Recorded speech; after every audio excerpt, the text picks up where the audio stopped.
এবারে আজকে আমরা জানবো যে এফসিউ আর মাউথ পিস কেমন ভাবে কানেকশন হয়, তার মাঝখানে কি কি আমার পিস লাগছে, কেমন ভাবে আমরা এই ডাকটাকে ইনস্টল করেছি, এফসিউ কে কেমন ভাবে ইনস্টল করেছি। তাহলে এই যে এফসিউ মেশিন, এটা কি মেশিন? এফসিউ মেশিন।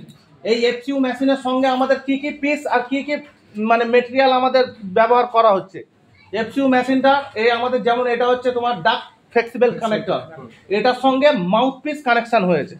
এই মাউথ পিসের ভিতরে কি আমার মেটেরিয়াল লেগেছে, মাউথ পিসের ভিতরে সাধারণত মাউথ পিস থেকে ম্যাক্সিমাম 3 মিটার পর্যন্ত আমরা কি করে থাকি, অ্যাকোস্টিক লাইনার এই ডাকটিনের ভিতরে এই মাউথ পিস থেকে শুরু করে 3 মিটার পর্যন্ত আমরা কি করি, অ্যাকোস্টিক ইনসুলেশন করি, অ্যাকোস্টিক লাইনার যাকে বলা হয়। এই লাইনারের কাজ কি, ডাকটিনের যে এই এফসিউ মেশিন থেকে যে হাওয়াটা বের হচ্ছে, খুব ঠান্ডা হাওয়া বের হচ্ছে, তাহলে এই ঠান্ডা হাওয়াটা কন্টিনিউ যদি এখানে আসে, এখান থেকেই তো যাচ্ছে, কন্টিনিউ গেলে এই জায়গাটায় ঠান্ডা হয়ে একটা পানির সোয়েটিং করবে, যাকে বলা হয় ঘামবে। ঠিক আছে, এই ঘামাটা যখন এই অ্যাকোস্টিক লাইনার না থাকবে তখন এই ডাকটা নষ্ট হয়ে যাবে। এই ডাকটা যখন নষ্ট হয়ে যাবে তখন তাহলে কি করতে হবে, আমাদের ফের আবার পুনরায় আবার চেঞ্জ করতে হবে। এই ডাকটাকে প্রোটেক্ট করার জন্য আমরা কিন্তু অ্যাকোস্টিক লাইনার ব্যবহার করছি 2 থেকে 3 মিটার পর্যন্ত। ঠিক আছে, এর হচ্ছে সাউন্ডকে কন্ট্রোলও করবে, এর দুটো কাজ, ফিটিং করে যেটা ঘামে সেটাকেও প্রোটেক্ট করবে।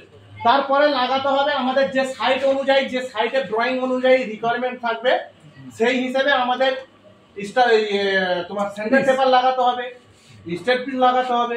এটাকে বলে রিং কলার, এটাকে বলে রিং কলার। এই রিং কলারের সঙ্গে কিন্তু ফ্লেক্সিবল কানেকশন হবে প্রিমিয়াম বক্সের সঙ্গে। এখানে কিন্তু যখন রিং কলার লাগানো হয়েছে, এখানেও কিন্তু রিং কলার লাগানো হয়েছে, এর মাঝে কিন্তু আমাদের রাউন্ড ভিসিডি এখানে লাগাবো। এখন এটা আমরা তোমাকে বোঝাবার জন্য এখানে রিং কলার দিয়েছি, কিন্তু এখানে রাউন্ড ভিসিডি লাগবে। কেন?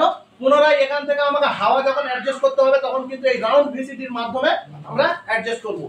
তারপরে স্টেট পিস এসে গেছে, স্টেট পিসের পরে আমার যখন কোনো রকমের ব্রাঞ্চ আমরা বের করব, আবারও বলছি ব্রাঞ্চ বের করার জন্য প্রথমে লাগে কিন্তু এই সুকলার, এই যেটা লাগানো হয়েছে বুঝাবার জন্য। এই সুকলার লাগাবার পর কিন্তু এখানে একটা ভিসিডি লাগবে, যেমন এটা পুরো বুঝিয়ে দেওয়া হয়েছে। দেখো, এটা সুকলার লাগিয়েছি, তারপরে ভিসিডিটা নেই এখানে, কিন্তু লিখে দিয়েছি যে ভিসিডি, মানে সুকলারের মুখে ভিসিডি লাগছে।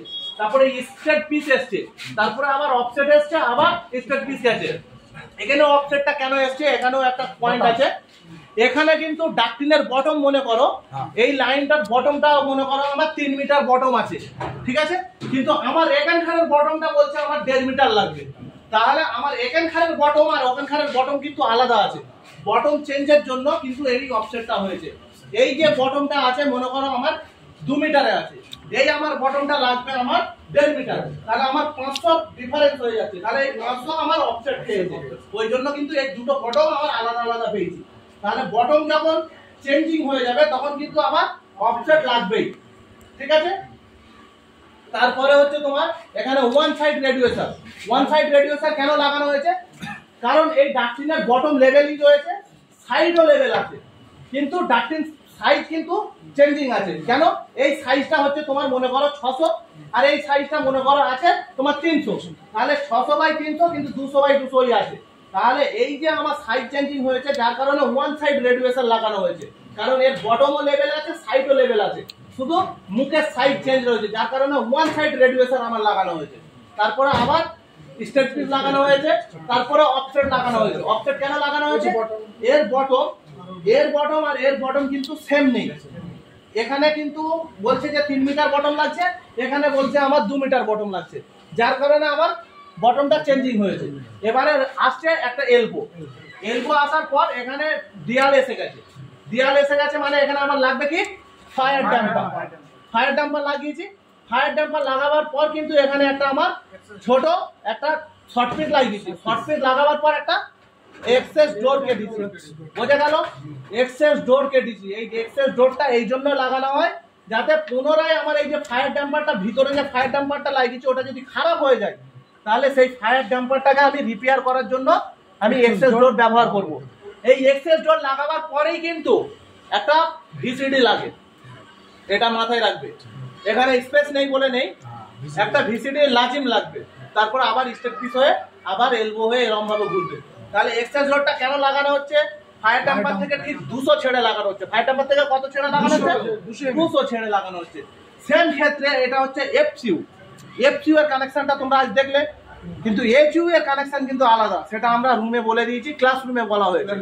আজকে আমরা এই মালটাকে খুলে, এই পিসগুলো খুলে আমরা আবার ইনস্টল করব।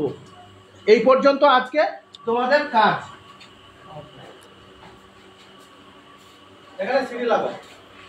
এখানে কিন্তু বারবার বলছি যে রিং মানে ভিসিডি, রাউন্ড ভিসিডি লাগবে। রাউন্ড ভিসিডিতে কিন্তু হ্যান্ডেল লাগবে। ফ্লেক্সিবলটা লাগাবো যখন, প্রসেসটা হচ্ছে ফ্লেক্সিবলের মুখ খুলে নেবো। ফ্লেক্সিবলের মুখটা খুলে নিয়ে প্রথম ভালো করে এখানে লাগিয়ে দিলাম।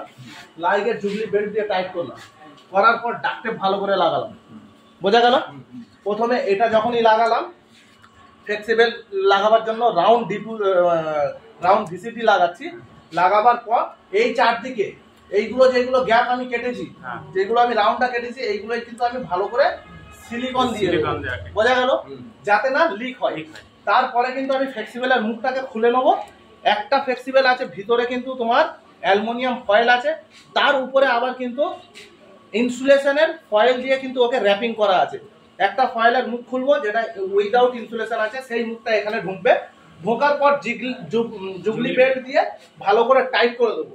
টাইট করে দেওয়ার পর ভালো করে এই পর্যন্ত ভালো করে টেপ, ভালো করে ডাক টেপ মেরে দেবো। ডাক টেপ মেরে দেওয়ার পর আবার যেটা ইনসুলেশন আছে, উইথ ইনসুলেশন মানে ইনসুলেশনের মধ্যে যেটা আছে, সেই মালটাকে কি করব, সেটাকে খুলে আবার ভিতরে ভালো করে লাগাবো। লাগিয়ে আবার উপরে কিন্তু টেপ দিয়ে পাঁচিয়ে দেবো। এই প্রসেসটা এইদিকে যেমন করেছি, সেম প্রসেস এইদিকেও হবে। বোঝা গেল? আর সবসময় এটা মনে রাখবে যে এই ছোট স্কয়ার প্রিমিয়াম বক্স, যেগুলো ডপার বলা হয়, ঠিক আছে, এগুলো কিন্তু এক ধরনের ডপার। এই ডপার গুলোই কিন্তু স্কয়ার ডিফিউজার লাগবে। বড় যে প্রিমিয়াম বক্স গুলো আছে, ওটাই কিন্তু কন্টিনিউয়াস গ্রিল লাগবে। এটা কিন্তু তোমাদের মাথায় রাখতে হবে।